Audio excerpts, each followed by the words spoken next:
तो दो चीजें ऐसे हैं जो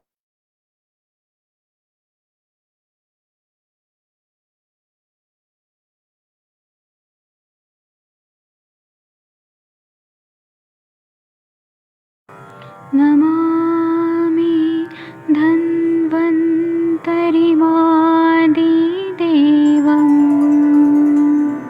सुरासुरैर्वन्दितपादपद्मम् लोके जरामृत्युनाशम्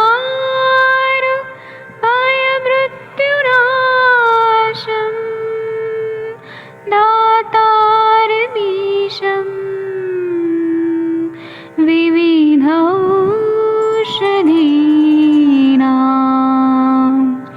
शङ्खं चक्रं जलौकां दधतं मृतघटं चारुतोर्भिश्चतुर्भिः सूक्ष्मस्वच्छादिरुद्यं शुकपरिविलसन् मौलिमम्भोजनेत्रम् कालाम्बोदोज्ज्वलाङ्गं कटितटविलसत् चारुपीताम्बराढ्यं वन्दे धन्वन्तरिन्तं निखिलगदमिव प्रौढदावाग्निनीलम्।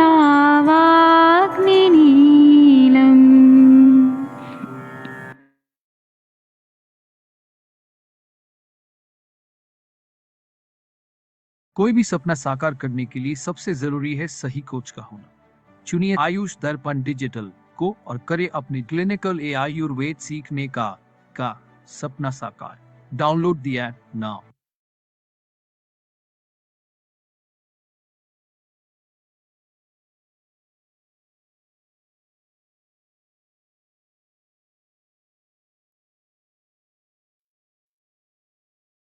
प्रणाम सभी लोगों को। मैं वैद्य अरविंद पाठक आप सभी लोगों का स्वागत करता हूं। आज हमारा जो विषय है वो है अग्निहोत्र चिकित्सा, और इसका बहुत ज्यादा महत्व है। हम लोग आयुर्वेद के चिकित्सक लोग ने दैव व्यापाश्रय चिकित्सा, सत्वावजय चिकित्सा और युक्ति व्यापाश्रय चिकित्सा पढ़ा है। तो यह दैव व्यापाश्रय चिकित्सा के अंतर्गत अग्निहोत्र चिकित्सा आता है। इसके बारे में हम लोग चर्चा करेंगे। आप लोग को भी जो भी बोलना है, कुछ अनुभव होगा तो जरूर यहाँ पे शेयर कर सकते हैं। और यहाँ पे मैं अनम्यूट करने का ऑप्शन दे देता हूँ। आप थोड़ा देर रुक जाइए, मैं यहाँ पे को होस्ट बना देता हूँ। अगर नेटवर्क का प्रॉब्लम हो तो आप लोग सेशन चलते रहना चाहिए।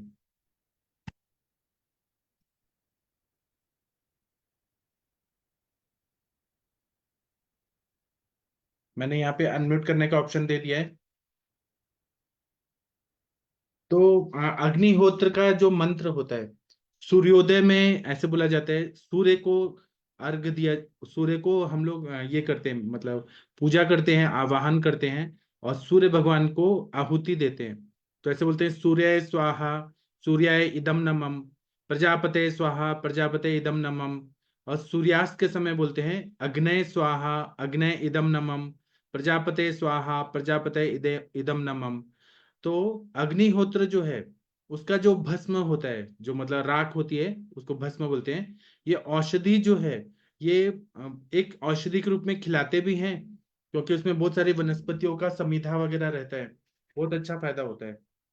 उसी तरह से ये अग्निहोत्र करने से वातावरण जो है, वातावरण में जो भी बैक्टीरिया है, वायरस है, वो सब निकल जाते हैं। और उसके भस्म का औषधि के रूप में प्रयोग करने से ये बहुत ही अच्छा फायदा हो जाता है।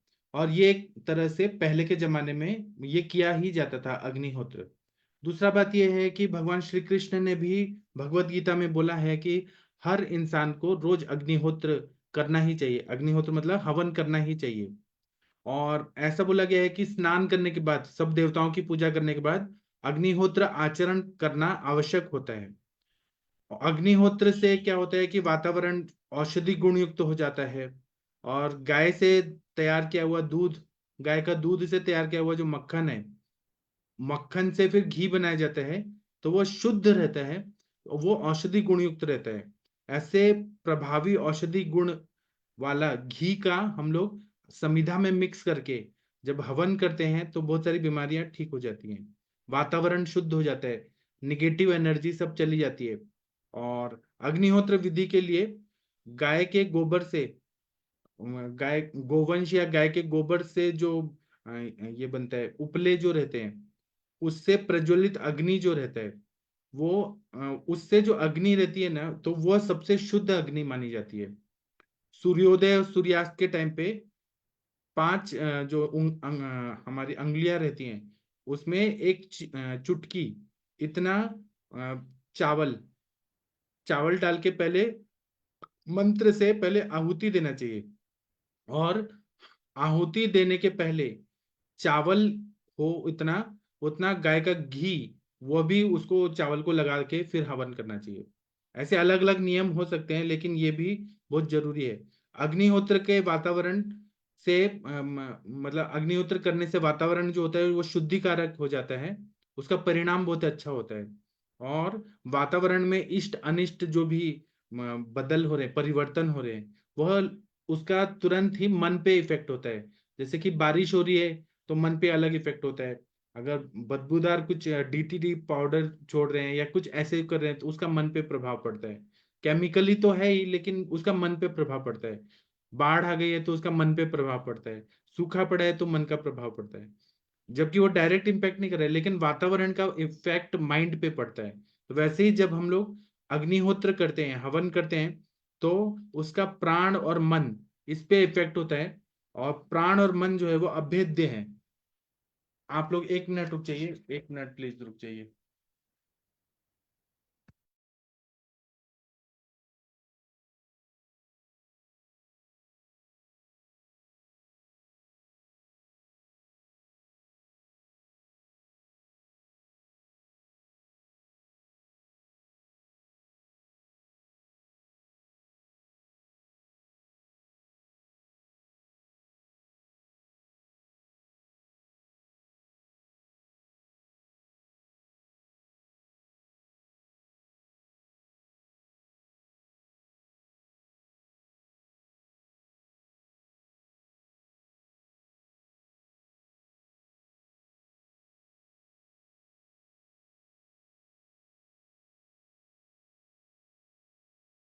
हाँ, 1 मिनट रुक जाइए प्लीज, 1 मिनट, कुछ व्यवधान आ गया, 1 मिनट रुक जाइए बस।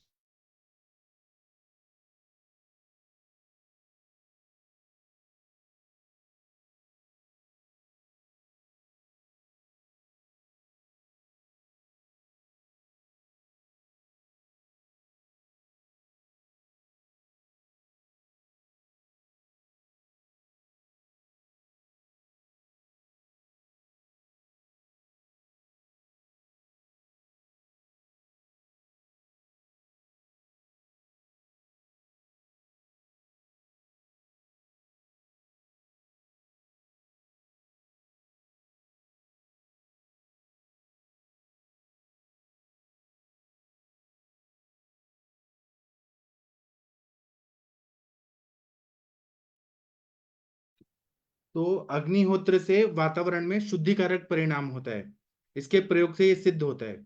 वातावरण में जो भी इष्ट अनिष्ट परिणाम होते हैं उसका तुरंत मन पे इफेक्ट होता है। कारण प्राण और वातावरण इसका परस्पर संबंध होता है, और प्राण और मन जो है वो अभेद्य है। इसलिए प्राण शक्ति पे होने वाला परिणाम जो होता है वो मन पे होने में विलंब नहीं लगता है। इसीलिए अग्निहोत्र के बाद तुरंत ही मन जो होता है वो शांत हो जाते हैं। और मतलब हर इंसान को जो भी हवन के पास बैठता है उसको मन शांति का अनुभव होता है, ऐसा रिसर्च में भी पाया गया है। हवा के माध्यम से जो द्रव्य वायु रूप में अवस्था में पूरे वातावरण में फैलते हैं, पसरते हैं, उसका मानवीय मन पे परिणाम होता है। उसका रूपांतर के रूप में मन की स्थिति, मन का प्रसन्न होना, मन का अप्रसन्न होना, मन को सुख में आना, मन को दुख में आना, ऐसे अनेक अनेक प्रकार की भावनाएं उत्पन्न होती है। अग्निहोत्र कृति में जो पदार्थ हवन किया जाता है उसका वायुमंडल पे 100% परिणाम होता है।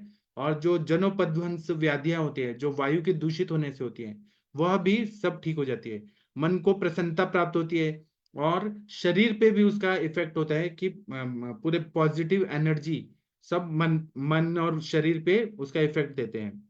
उसी तरह से दूषित हवा की वजह से बहुत सारे रोगाणु उत्पन्न हो जाते हैं। तो वो सारे रोगाणु जो है, जिसको आजकल हम लोग बैक्टीरिया वायरस कहते हैं, वो अग्निहोत्र करने से एक अद्भुत शक्ति उत्पन्न होती है, उससे वो निष्प्रभ होके नष्ट हो जाती हैं। बढ़ते हुए वातावरण में वनस्पतियां दूषित हो रही हैं, प्राणी और मनुष्य शरीर के जीवन पे बहुत ज्यादा आपत्ति आ रही है। तो उसको दूर करने का सामर्थ्य जो है वो, अगर विधि पूर्वक अग्निहोत्र किया जाए तो उसमें बहुत अच्छा फायदा होता है। इसी तरह से यूरोप में, अमेरिका में, ऐसे देशों में हजारों मनोरोगी जो रहते हैं, जो मेंटल रिहेबिलिटेशन सेंटर या मेंटल असाइलम होता है, उसमें अग्निहोत्र से वातावरण का इतना अच्छा इफेक्ट होता है कि मनोविकृति दूर हो जाती है। इसका अभ्यास किया गया है, रिसर्च किया गया है, और पता चला है कि मनोविकृति पूरी तरह से ठीक हो जाती है। उसी तरह से वनस्पति शास्त्रज्ञों ने वनस्पति पे अनुकूल परिणाम भी देखा गया है। जहां पे वनस्पतियां रहती हैं वहां पे अग्निहोत्र करते हैं तो वनस्पतियां ज्यादा सात्विक और सत्व गुणात्मक फल देती हैं। तो सभी वैज्ञानिक रिसर्च से ऐसा सिद्ध होता है कि विश्व से प्रदूषण को नष्ट करना है और मन प्रसन्न करना है तो अग्निहोत्र जैसा कोई भी और दूसरा इतना सरल उपाय नहीं है। आज के जमाने में आप लोग देखेंगे तो रशिया और यूक्रेन का युद्ध हो रहा है क्योंकि मन दूषित है, कलुषित है, अहंकार की भावना है, एक दूसरे को नीचा दिखाने के लिए कितना भी विध्वंस हो रहा है, लेकिन वो देश करने को तैयार है। वैसे ही हमास और इजराइल की लड़ाई चल रही है, कंटिन्यू कितने महीने बीत गए तब भी चल रही है, क्योंकि मन कलुषित है, एक दूसरे को नीचा दिखाने के लिए बहुत युद्ध चल रहा है। ऐसे घर में, परिवार में, समाज में बहुत ऐसे जो विकृतियां आ गई हैं। अभी जैसे कलकत्ता में रेप हो गया डॉक्टर का, ऑन ड्यूटी वो काम करके फिर थक के सोई थी तो उसका रेप हो गया। ये सब क्या है? या फिर वहां मुंबई में जो हो गया, ठाणे में छोटी छोटी 2 बच्चियों का रेप कर दिया, वहां पे सफाई कर्मी ने कर दिया। तो ये सब क्या है? मन दूषित है, मन कलुषित है, मन में बहुत गंदे विचार आ रहे हैं, रज और तम बहुत ज्यादा बढ़ गया है। ये सबको दूर करने के लिए सत्व गुण उत्पन्न कैसे हो, उसके लिए अगर अग्निहोत्र किया जाता है तो इससे मन शुद्ध हो जाता है और अच्छे मन पे उसका प्रभाव पड़ता है। तो इंसान जो अग्निहोत्र करता है वह कभी भी गलत काम नहीं करेगा, वो अपनी मर्यादा में रहेगा। इसी तरह से ये जो अग्निहोत्र किया जाता है इसका अभी शिरडी के साईं बाबा में भी उनके मंदिर में आप देखिएगा तो वहां जो धुनी का राख दिया जाता है वो कितना सारा बीमारियों को नष्ट करता है। साईं बाबा जो थे वो भी एक तरह से साइंटिफिक यज्ञ करके और उसकी जो धूल था, मतलब राख था, वो देते थे। तो उसका साइंटिफिक यही होता है कि वो पवित्र अग्नि से उत्पन्न जो राख होती है वो बहुत सारे बीमारियों को दूर करती है। और हमारे आयुर्वेद में तो मशी कल्पना बताया ही है, त्रिफला मशी, मयूर पिच्छा मशी, ऐसे मशी कल्पना बताया ही है। तो इसी तरह से जर्मनी में एक रिसर्च पेपर हुआ था कि अग्निहोत्र जो है एक तरह से एक मेडिसिन है, दैव वैपश्य चिकित्सा के अंतर्गत हवन आता है। और आयुर्वेद में चरक संहिता में विमान स्थान में जनोपध्वंसनी अध्याय में वायु, जल, देश, काल बिगड़ गया कि रोगोत्पत्ति होती है। कलयुग में इसका रोज हमें पता चल रहा है कि प्रमाण बढ़ते ही जा रहे हैं। कलयुग के पहले अधर्म का आचरण नहीं था, इसलिए रोगी होते ही नहीं थे, दीर्घायु की प्राप्ति होती थी। तो उसके लिए हमेशा कलयुग के पहले मंत्र, औषधि, मणि, मंगल, बलि, दान, उपहार, होम, नियम, प्रायश्चित, उपवास, स्वस्ति वाचन, प्रणिपात, गमन इत्यादि इष्ट उपक्रम को करने की जरूरत नहीं पड़ती थी, क्योंकि इंसान सदाचारी थे बहुत। अब जैसे कि त्रेता युग में देखेंगे तो एक स्त्री का अपमान हुआ तो पूरा लंका का विध्वंस कर दिया गया, केवल एक स्त्री। तो पूरा युग में लोग डर गए कि भगवान आके ऐसे पनिशमेंट देते हैं। उसके बाद में महाभारत युग में एक स्त्री का हुआ तो पूरा महाभारत युद्ध हो गया, एक स्त्री की लाज बचाने के लिए। लेकिन कलयुग में तो हर जगह पाप ही पाप हो रहा है। और ये जितना पुरुष दोषी हैं उतना स्त्रियां भी दोषी हैं। स्त्रियां भी अपना इंस्टाग्राम में रील्स और ये सब जो एक्सप्लॉइट कर रही हैं अपने बॉडी का, वह भी एक कारण है कि मन को वो कलुषित किया जा रहा है। पॉर्न वीडियोस एकदम धड़ल्ले से दिखाया जा रहा है, तो इसके लिए सरकार भी जिम्मेदार है। जो भी और जो डेटा दे रहे हैं, वो डेटा किस लिए दे रहे हैं? तो उन लोगों को, जो हमारे भारतीय संस्कृति में जो रिस्पेक्ट था स्त्रियों के लिए, वो सब चीजें हटाई जा रही हैं, और मार्केटिंग, पैसा कमाना और गलत विकृत चीजें आ रही हैं, उस पर बैन नहीं लगाया जा रहा है, जो चीज गलत हो रहा है। उसके वजह से क्या हो रहा है कि मन कलुषित हो रहा है, और फिर इंसान जो है इंद्रियों के वशीभूत होकर बहुत पाप कर्म कर रहा है।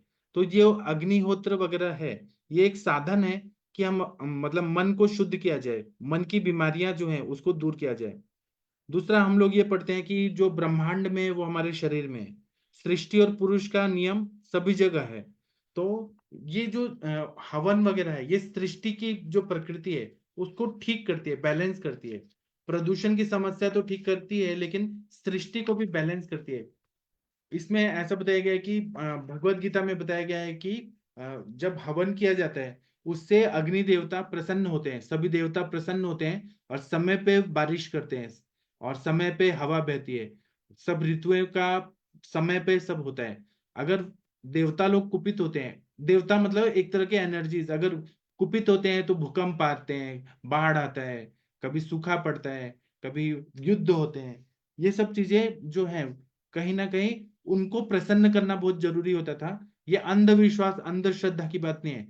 ये हम किसी को समर्पण भाव से कुछ अच्छा कर्म कर रहे हैं, इसमें तो कुछ नुकसान तो है नहीं। अग्नि देवता को हम प्रसन्न कर रहे हैं, हम कुछ डिवोट कर रहे हैं अपना, तो अहंकार को डिवोट करते हैं, हम लोग कुछ तो देते हैं। ये सबसे क्या होता है कि मनुष्य का मन और शरीर, इसकी शुद्धि हो जाती है। इसी तरह से अष्टांग हृदय सूत्र सन 21 में बोला है कि जत्रूर्ध्वम कफ वातोत्थ विकाराणाम जन्मने उदेच्छाय च जाता नाम पिबेद धूमम सदात्मवान।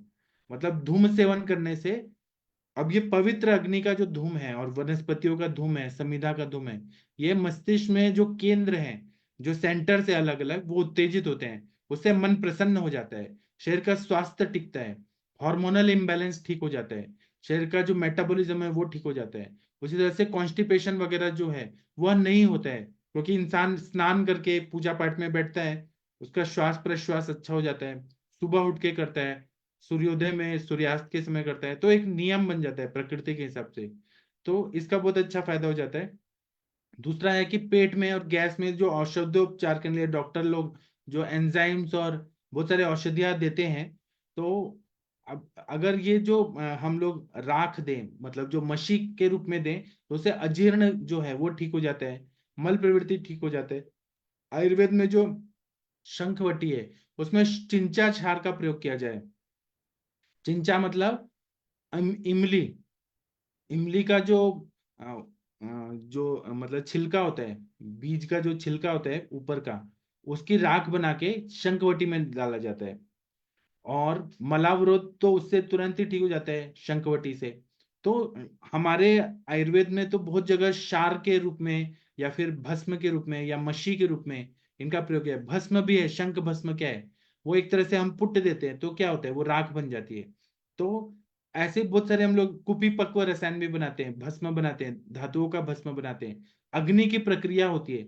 तो वो जो राख है, वही तो इतना अच्छा अच्छा काम करता है। तो अग्निहोत्र जिस तरह से किया जाता है, और उसकी राख जो उपलब्ध होती है, अग्निहोत्र में हम लकड़ियां और समिधा जलाते हैं, लेकिन आयुर्वेद में तो जो अपने पेट में जो अग्नि है, वैश्वानर, उनको भी कितना महत्व दिया गया है कि वहां पर भी एक हवन होता है हमारे शरीर में, और वहां पे अच्छा चीजें ही देना चाहिए, कि शरीर का वैश्वानर जो है अग्नि देवता, वो प्रसन्न रहने चाहिए, और वो वैश्वानर अच्छे रहे तो धात्वग्नि भूताग्नि वो भी अच्छा रहेगा, और कोई रोग होगा ही नहीं। इतना अच्छा महत्वपूर्ण ये बातें हैं, इसको हमें आचरण में आना चाहिए। और गोघृत संस्कार सौम्य अग्नि पर जब हम लोग ये गोमय से जो राख बनाते हैं, उसमें घी का भी संस्कार रहता है, उसमें वनस्पतियों का भी संस्कार रहता है। तो ये महास्त्रोतस में जो विष है और आम है, उसको वो शोषित करके जरूर 100% काम करता है। तो अग्निहोत्र चिकित्सा जो है वो मलावरोध को दूर करने के लिए उपयुक्त है। उसी तरह से मानवीय जीवन के लिए शुद्धि करने के लिए, मन और शरीर को शुद्ध करने के लिए इसका प्रयोग किया जाता है। चावल में 12% पानी और बाकी पिष्टमय पदार्थ होता है। तो हम चावल में भी डालते हैं हवन में, गाय का जो घी है उसमें 11 टाइप के एसिड होते हैं, 12 मिनरल्स होते हैं, 2 लैक्टोज रहते हैं, 3 तरह की वायु रहती है। और मंत्र के रूप में आहुति देने पे बहुत सारी चीजें हो जाती हैं। एक प्रकार का शुभ्र रंग का धुआं उड़ता है जो 20 बाई 16 इतने बड़ा रूम को व्याप्त कर सकता है। इसी तरह से, या फिर दूर से भी कहीं हवन हो रहा है, तो मंदिर में हवन हो रहा है या किसी के घर में हो रहा है, तो बहुत दूर तक उसका स्मेल जो आता है वो उतना मतलब उसका प्रभावशाली इफेक्ट होता है। जैसे दाल होता है, दाल में हम तड़का मारते हैं, छौंक डालते हैं, तो पूरा दाल सुगंधित हो जाता है। वैसे ही वातावरण में जब हम लोग हवन करते हैं तो पूरा वातावरण शुद्ध हो जाता है, मन प्रसन्न हो जाता है। और दूसरा क्या है कि इससे जो वायु निकलती है वो पूरा ह्यूमिडिटी को भी एब्जॉर्ब कर लेती है और कीटाणुओं को पनपने नहीं देती है। एक डॉक्टर है, वो चेस्ट रिसर्च फाउंडेशन में रिसर्च कर रही थी, एमडी डॉक्टर। तो ऐसा उन्होंने रिसर्च किया था और उनको अवार्ड मिला था कि मतलब उनका जर्नल था, उन्होंने मुझे बताया था कि जो सीलन लगता है ना बारिश के टाइम पे, पानी से रिसता है छत से, तो वो सीलन की वजह से बहुत सारे वायरस और बैक्टीरिया पनपते हैं। और वो अगर वो इनहेल किया जाए तो बहुत सारे लोगों का अस्थमा का प्रॉब्लम हो जाता है। वो हमें दिखते नहीं है, वायरस और बैक्टीरिया बहुत सूक्ष्म रहते हैं और वो पनपते हैं, फंगस भी पनपते हैं।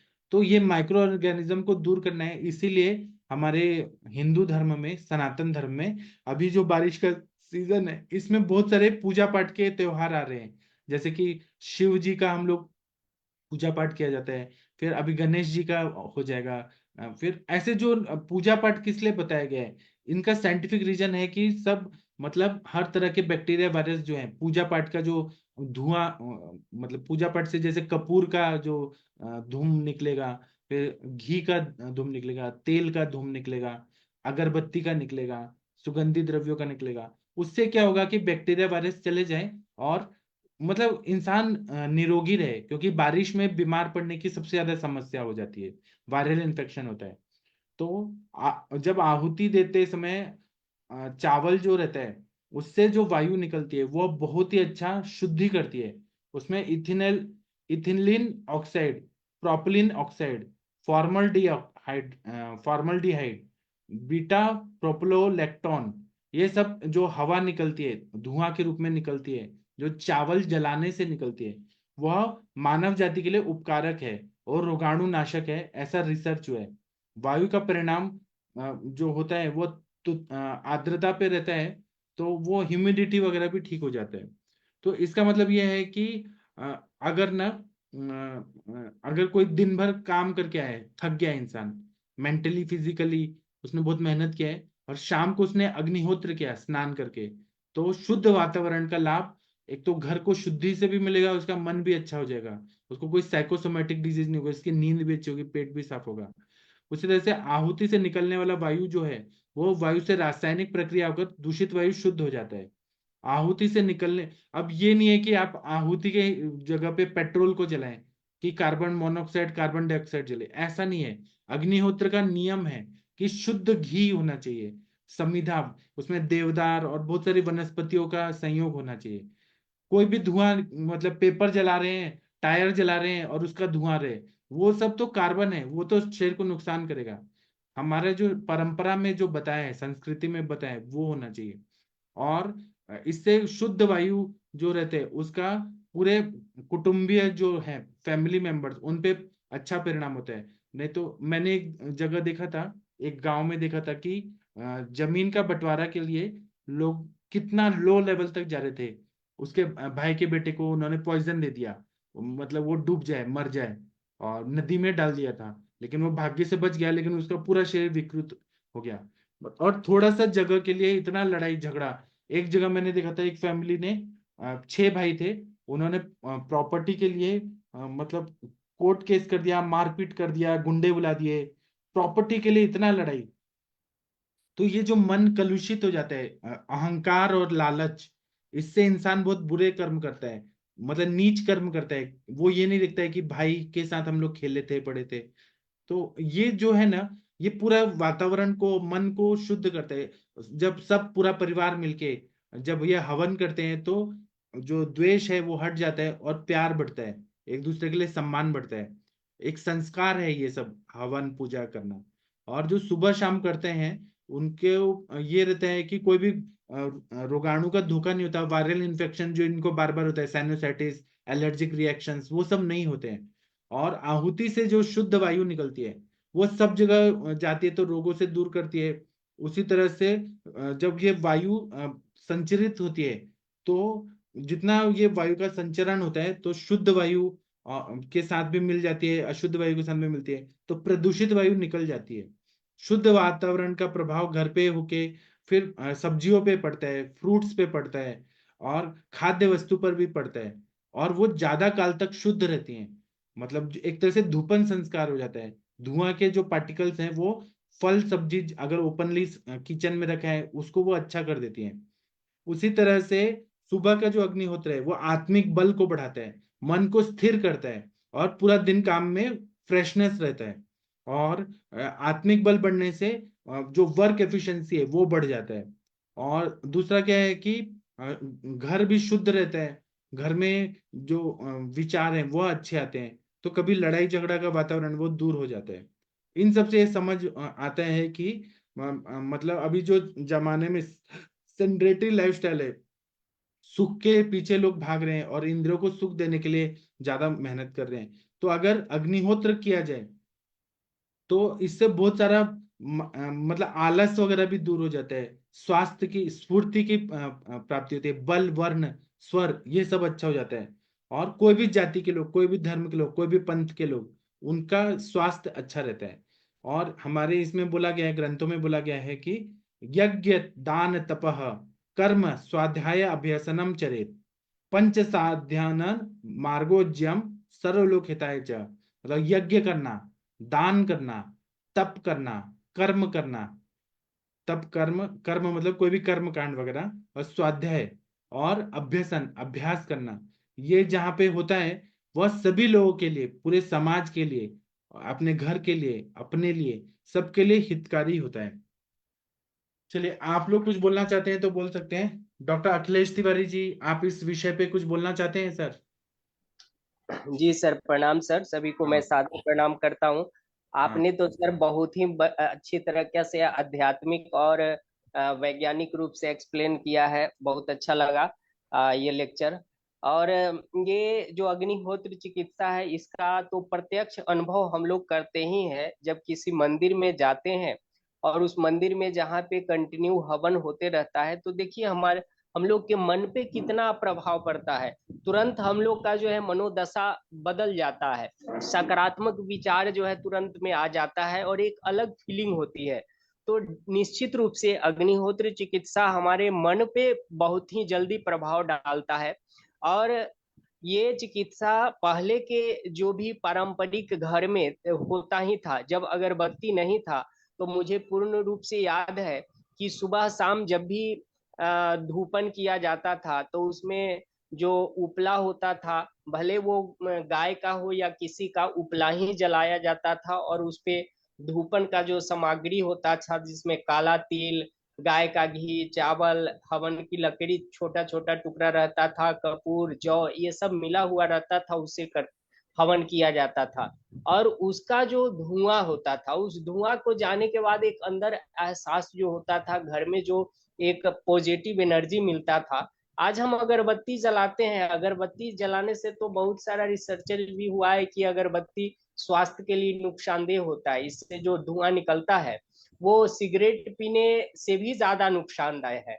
लेकिन आज हमारी सेडेंट्री लाइफ हो गया, किसी के पास वो उपला जला करके और हवन करने के लिए समय नहीं है। लेकिन ये सब चीज को खास करके हम आयुर्वेदिक चिकित्सकों को तो ज्यादा ध्यान देना ही चाहिए, क्योंकि हम इसके महत्व को जानते हैं, और जब हम अपनाएंगे तभी हमारे समाज में भी दूसरे वर्ग लोग अपनाएंगे।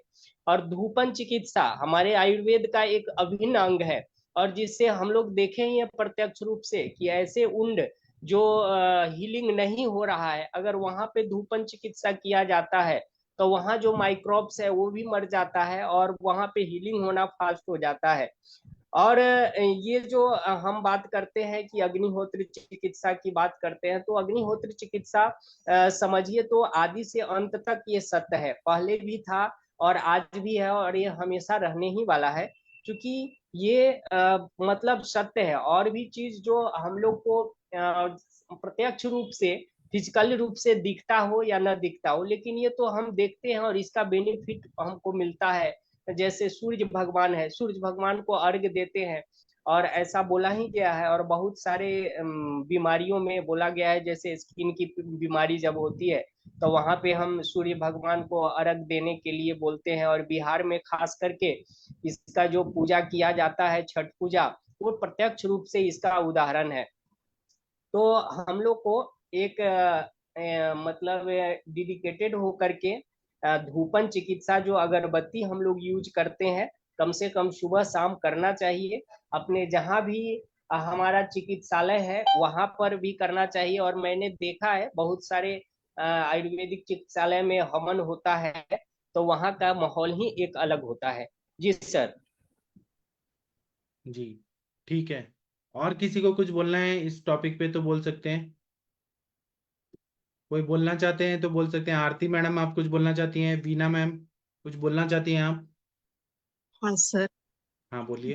अग्निहोत्र पे बहुत सारा रिसर्च हो गया है। अक्कलकोट सोलापुर के नजदीक महाराष्ट्र में अक्कलकोट नाम का एक शहर है, वहाँ के अक्कलकोट स्वामी बोल के है।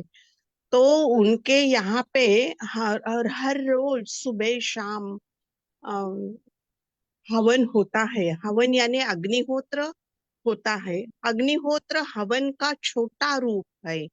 हम पिरामिड जैसा एक तांबे का हम भी कुछ दिन करते थे।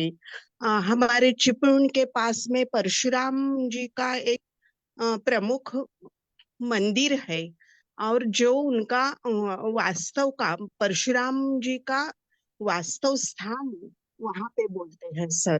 और वहां पे हर रोज वहां पे भी सुबह और शाम दोनों वक्त अग्निहोत्र होता है।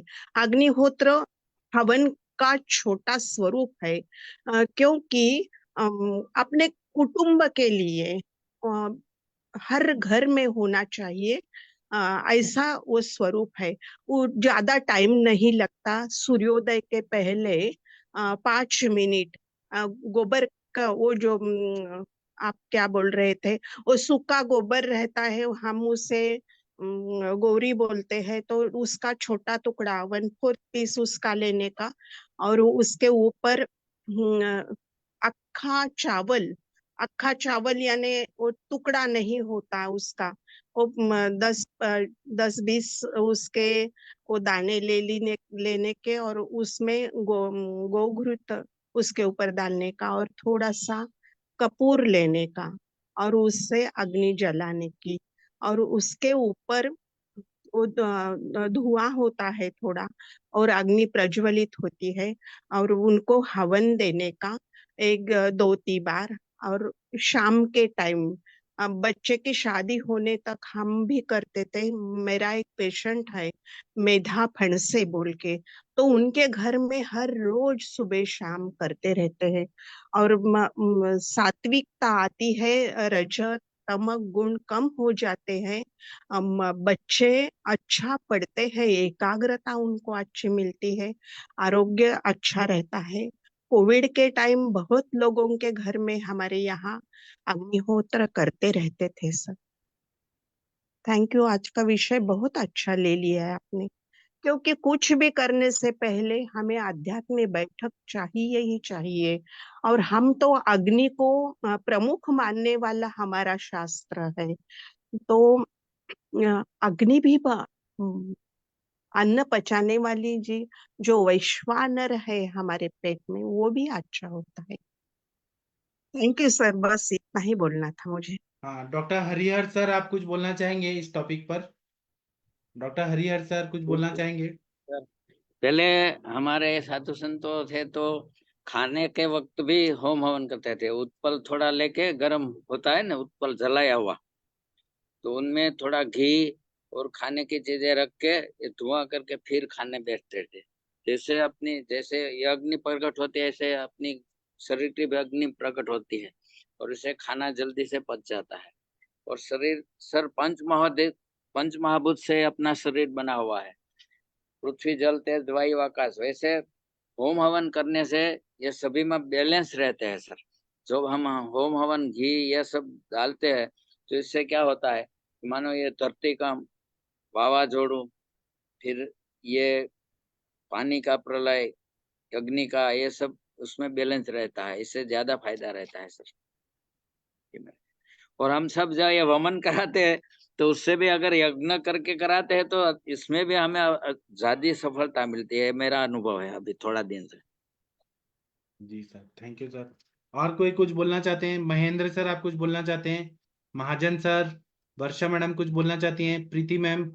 सर नमस्कार सर। दैवोपास चिकित्सा में ये जनरली में यदि कंटिन्यू नहीं हो सके तो इसको अपन पूर्णिमा, अमावस और यदि और ज्यादा कर सकते हो तो 23 में और अपन 11 में, इस तरह इसको कर सकते हैं और इससे बहुत अच्छी पॉजिटिव रहती है।